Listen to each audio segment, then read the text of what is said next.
Hello, I'm Corrie McDonald. I am a senior here, so this is my last semester that I will ever be a student at York College. And for some of you guys, that's also the same situation. This is your last semester as an undergraduate student. For some, this is just another semester. It's just another semester at York College. And for others, this is your chance to prove to yourselves, to your parents, to your instructors that last semester doesn't define you. Because at the end of the day, this is the very beginning of the semester. This is the perfect time to put everything in our lives into perspective. To gather everything that we have together and figure out what it is that you need to be successful. And that's not just college, that's like everything in life. So if you go to the next slide, this saying, New Year, New Me. It's been like everywhere lately. It's been on Spotify, commercials, it's Facebook, everyone's been putting it. I hate it.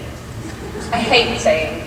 And that's because this is a new year, it's 2018. I've already put that it's 2017 on one of my dates, because I'm probably going to do that for the next 3 months. But it's not a new me. This is the same old British, technologically challenged Corrie McDonald from last year. So over time, we go through different experiences, we learn, we adapt to the environment around us, and our perspectives change. But the core of our beings doesn't change. It shouldn't have to, and we shouldn't want it to. So if you go to the next one, this is a tattoo that I have on my left wrist. It says, "Stand tall, be yourself." There are several reasons for me having it, but the most important is to remind myself of the importance of being me. So, the importance of never changing for someone else. The importance of standing tall and being the me that I was born to be.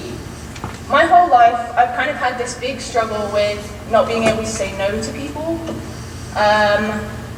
I've struggled with constantly wanting to please other people and constantly wanting to change to get someone else to like me.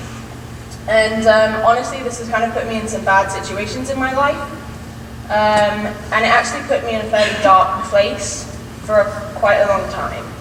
At 14 years old, I was raped by a classmate, someone that I thought I trusted, and someone that I considered to be a friend. And I'm not going to say, because this is no excuse, this is a completely different thing, but that night, I couldn't say no to alcohol. And that's not an excuse, but it's true. That night, friends were constantly drinking, and they were putting more drinks in my hand, and I couldn't say no to that, because they were doing it, so why shouldn't I? It was then because of this that my perspective on my self-worth, on my body image, on everything to do with myself completely changed and was very warped.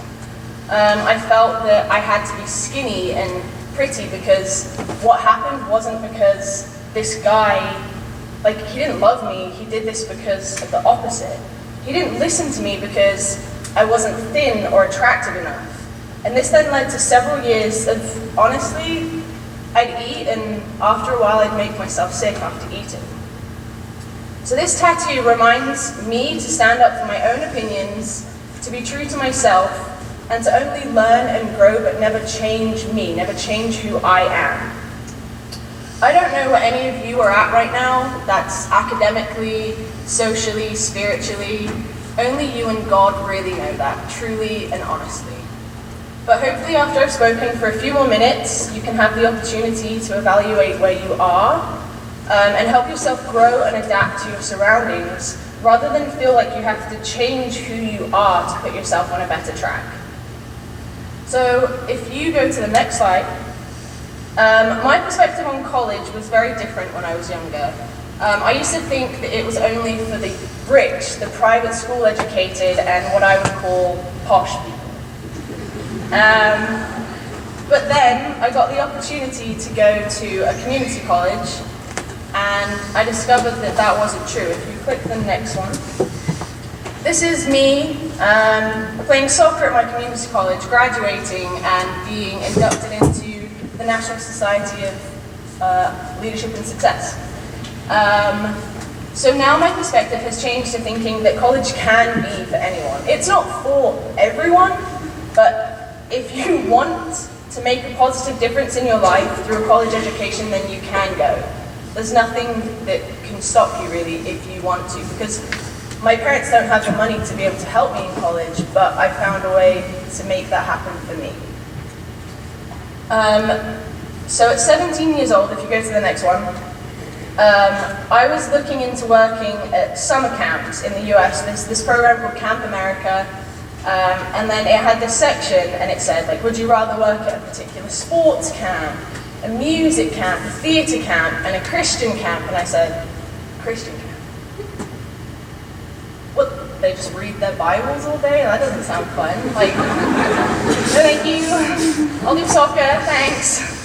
That summer actually didn't work out, and I didn't end up doing the soccer camp. There were other reasons. But if you go on to the next one, this summer, I spent 8 weeks traveling with these 3 wonderful people, and I counseled at Christian summer camps. It was honestly the most rewarding, love-filled time of my entire life. My perspective didn't just change a little, it didn't just alter, it did a complete 180. And I would definitely recommend, if you feel like these summer camps are something you could do, I would do it, because I loved it so much. And honestly, a side note on this, so I got the email from Megan Detliff saying like, hey, the job's yours if you want it, kind of thing. And Shania and Bryce were also there at the same time, and they got into doing the traveling camps too. And I'm asking them like, who am I with? I'm with Bryce. Okay, cool, everyone knows Bryce, everyone loves Bryce, that's cool. I'm with Clay, nicest person in the world. I'm good there. I'm with Gabby. I don't know anything about this chick. Apparently she sings or does something down there. But now I guess you're pretty cool. But 2 years ago, if you go on to the next one, these people I had never heard of, I'd never seen, I'd never spoken to, I didn't know them from squat. I could see them in front of my face and I wouldn't know who they were. But now they're honestly the closest people to me, and my life would be very different without them. And that's because 3 years ago, York College wasn't even on my radar.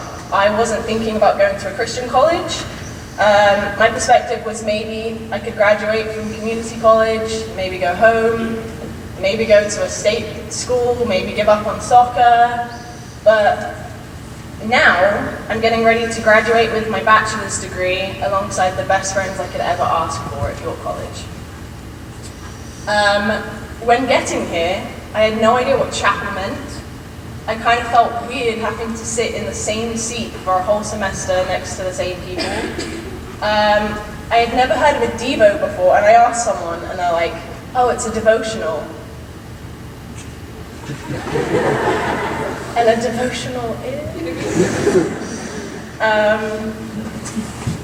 But now, honestly, if I don't go to chapel, I feel like I haven't had the announcements, I haven't had, I don't know anything that's going on, I haven't seen my friends, and it kind of feels like a weird day. Like if I slept through chapel, it's actually kind of a crappy day. And also like Wednesday night devos and the Sunday communions, I love going to them because it kind of makes me feel better. So my perspective, again, has done a complete change on that from me being like, I guess I went to chapel, like I guess I have to, otherwise I'm going to get kicked out of the school, to actually wanting to go and speaking to you guys. And honestly, right now, I'm the happiest I have ever been, because I'm right here, I'm at York College, and I'm surrounded by wonderful people. So, go to the next one, I think I missed one. And then the next one. And maybe the next one. Okay. So this is a new year, but it's not a new me. Over New Year's, I heard a song, and I've literally tried for like 2 weeks trying to find this song, and I don't know. But these lyrics, you changed my perspective on life, they came up, and that's 100% true about yes, about God, but also about your college. My perspective has changed by being here, and my perspective has changed for the positive. So I think I know what it is that I have to do to be successful over the next 5 months. I have to use my whiteboard calendar that's up in my bedroom. I have to use my new planner that I got, and that's because my brain doesn't remember anything that someone told me 5 minutes ago, so if I write it down, I can actually remember it. Hopefully I can stay on top of schoolwork, grad school application deadlines, and any other event that's going on, because we all know that Emily Lutz does amazing events here at York College, and I'm going to forget if I don't write it down. I have to not leave it a whole month before FaceTiming my family. I have to love my friends. I have to let them love me. And I have to love myself. I have to try and eat real food, not live off of fast food. I have to go to jazzercise, and I have to work out, because apparently I love jazzercise now. But most importantly, I have to try and listen to God. I have to find a way to listen to Him, and I have to let Him lead me rather than try and lead myself in a direction that I want to go to. So, I challenge all of you to put your lives into perspective today. Evaluate where you are right now. Embrace who you are. Embrace your past, and use your past to learn and grow. Allow your perspectives to change, but don't change the core of your being. Thank you.